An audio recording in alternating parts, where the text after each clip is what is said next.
Сабалар қайыр бүгін Қырғызстаннан 741 күні кетмекте. Эфирде заман студияда сіздерінің мен Шевкет Аматулаев селямлайым.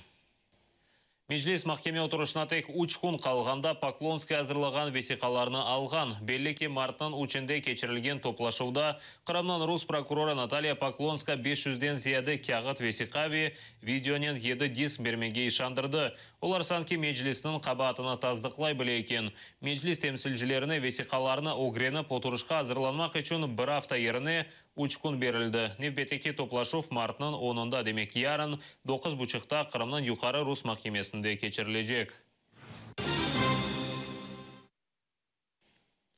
Бүгін Русияде Украин учежісі ве халық депутаты Надежда Савченко іші бақылмасыны девам етежеклер. О 5 күн евелсі құру ачылық илан етті. Прокуратура оңа 23 ел апс жезасына белгілемеге талап еті. Оны Украина шарқында санки 2 рус журналистіні өлдіргені ве қанунсыз Русия сыңғырына кешкенінде қабатлайлар. Москвада Надежда Савченкоға дестек көстермеге шыққан инсанларны яқалады.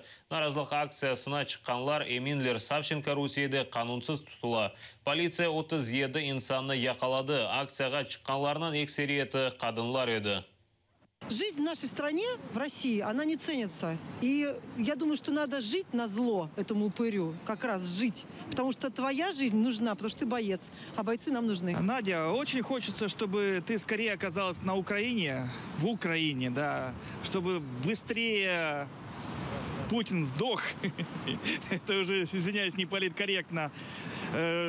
Чтобы Украина была свободной, чтобы граждане Украины чувствовали свободу и дальше развивали свою демократию. Живи, Надя. Живи, потому что ты нам очень-очень нужна. Надя, ты стала символом борьбы с этим российским тоталитарным режимом. Держись и живи. Прости, Надежда, прости. В этой стране нет справедливости. Фемида облажалась. Мне стыдно. Слабую женщину, которую явно украли, которая явно защищала свою родину, могут вот так вот мучить. И в день 8 марта я решила, что я хочу показать эту открытку. Не трогайте. Вы не трогайте, вы человек.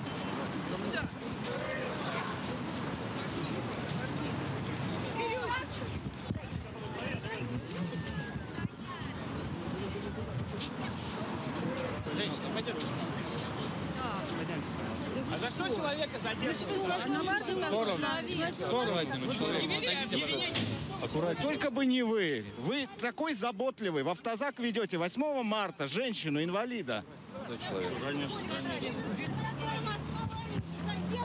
Человека.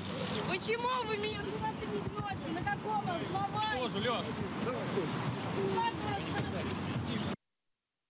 Савченкоға қол тұтып акциясы ишғал олынған Қырымда да өткерілді. Украин Медениет мерkezінің азалары соқаққа Фри Савченко, Савченкоға азатлық язысынен шықтылар. Айтқанларына көре олар бірдемлік пикет кечіргенлер. Бұна есе акиметтен разылық алмақ керекмей.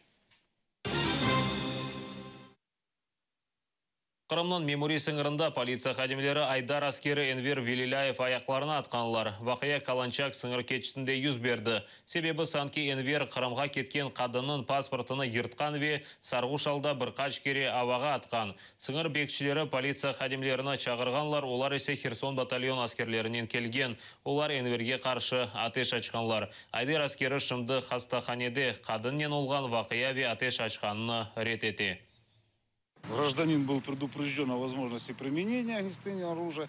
Был произведен, первый выстрел был вверх, был произведен.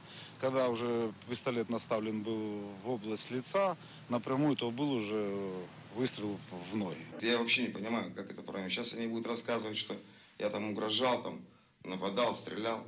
Еще раз объясняю. У меня не было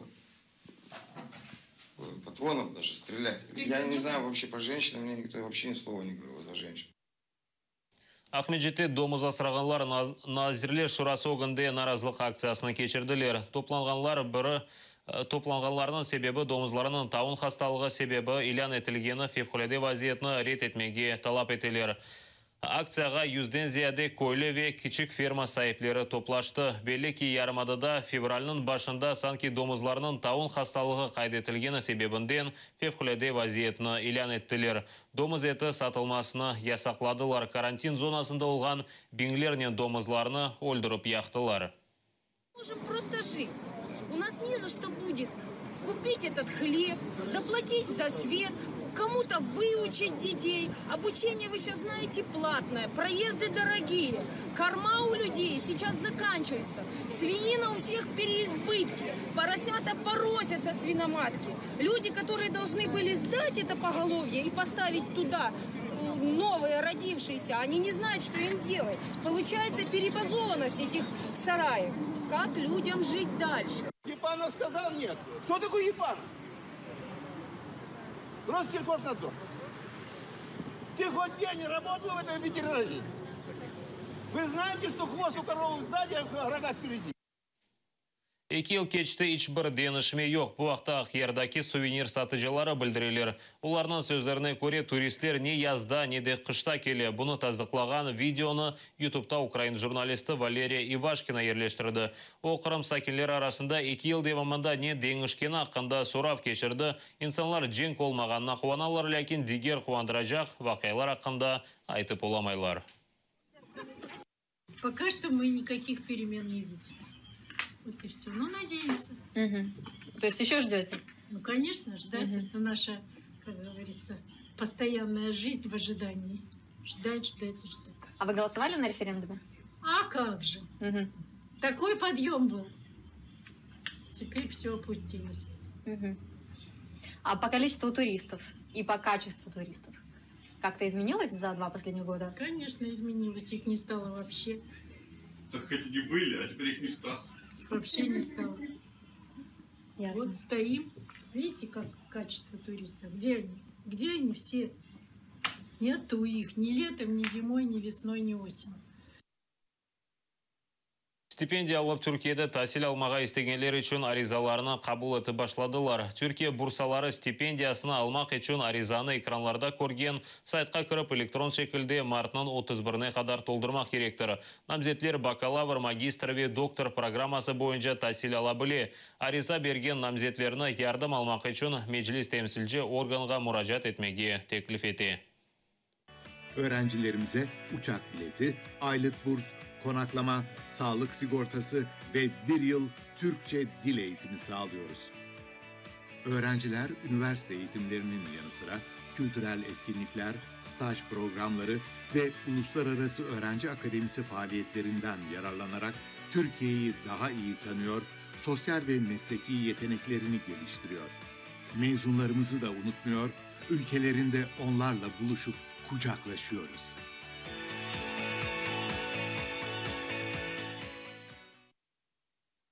Джамаланың 1944 түркісіне дабыр кавер версиясы пейда oldu. Оны кеченлері «Голос Краины» телевизион ярышында иштирак еткен ве сайланған Ескендер Ислямов йырлады. Белли ки Қырым-татар халқының сүргілігі ақында 1944 йырына Джамала Евровидение 2016 ярышында ижра етежек. Русия есе бұл йырны Авропа сейіржісі ешітмесін деп йырны ярыштан чықармаға талап ете.